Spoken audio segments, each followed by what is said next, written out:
Praise the lord. ఈ ఉదయకాలంలో దేవుడు నిన్ను దీవించునుగాక. కీర్తనలు 5వ అధ్యాయము 3వ వచనము.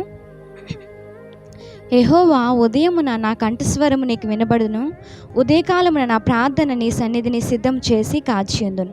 ఈరోజు మనకి మంచి భవిష్యత్తు కావాలని మనం ఆశపడతామో, ఏ రీతిగా ఆశపడుతుంటామో, దేవుని సన్నిధిలో కూడా మన కుటుంబం అంతా కలిసి చిన్న పిల్లల దగ్గర నుంచి వృద్ధాపంలో ఉన్న ప్రతి ఒక్కరూ కూడా ఉదయాన్నే నీ కంఠస్వరము దేవునికి వినబడాలని ప్రతి ఒక్కరూ అటువంటి తృష్ణ కలిగి, ఆశ కలిగి ప్రతి ఒక్కరు కూడా జీవించాలి.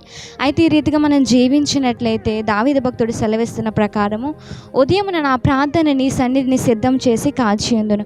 మన జీవితంలో, మన భవిష్యత్తులో, మన దినమంతా కూడా ఏ సమయంలో ఎక్కడికి వెళ్తున్నప్పుడు కూడా మన జరుగుతున్న ప్రతి అపాయాల నుంచి, ప్రతి కీడు నుంచి మేలుకరంగా మార్చబడాలంటే నీ యొక్క ప్రార్థన ప్రతిదానికి కూడా కంచెగా, ప్రతిదానికి కూడా ఆశీర్వాదంగా మార్చగలిగింది నీ యొక్క ప్రార్థన కనుక ప్రతి ఒక్కరు కూడా ఉదయకాల ప్రార్థన చాలా ఎక్కువ ప్రాముఖ్యమైనది. ప్రతి ఒక్కరు కూడా ఉదయకాలంలో దేవునితో ఎక్కువ సహవాసం కలిగి జీవించాలి.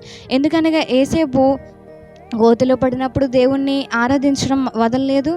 అదే రీతిగా దాసుడిగా పనిచేయడానికి వాళ్ళ ఇంటికి వెళ్ళినప్పుడు, పోతీఫర్ ఇంటికి వెళ్ళినప్పుడు కూడా దేవుణ్ణి ఆరాధించడం, దేవుని యొక్క సహవాసాన్ని విడిచిపెట్టలేదు.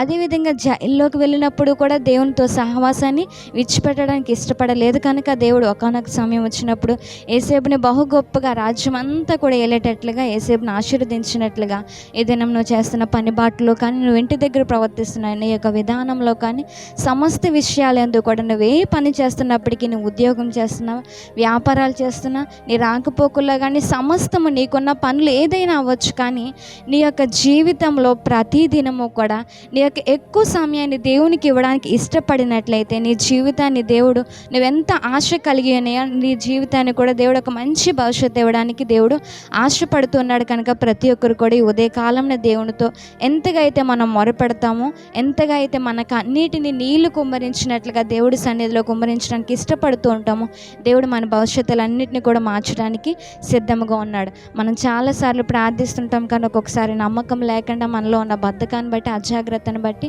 ప్రార్థనా స్థితిని కోల్పోతూ ఉంటాం. కానీ నమ్మకమైన నీ దేవుడు నీ ప్రార్థన వినడానికి ఎల్లప్పుడూ కూడా చాలా సిద్ధంగా ఉన్నాడు. కనుక ఏ ఉదయం నువ్వు చేసిన ప్రార్థన దేవుడు విన్నాడు, నువ్వు నమ్ము, నీ జీవితంలో కార్యాలు చేయడానికి దేవుడు సిద్ధంగా ఉన్నాడు. చిన్న ప్రార్థన.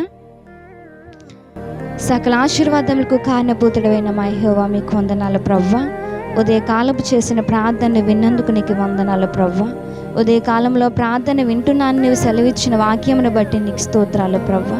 ఎంతమంది బిడ్డలైతే నమ్మకము కలిగి నీ యొక్క సేవలో, నీ యొక్క సహవాసంలో జీవిస్తూ ఉన్నారో వారందరి జీవితాల్లో కూడా నమ్మకమైన ఆశీర్వాదాలు, నీవు ఇచ్చిన వాగ్దానములన్నీ కూడా స్థిరపరిచి, బలపరిచి నడిపించమని యేసు నామమున అడుగుచున్నాం తండ్రి, ఆమేన్.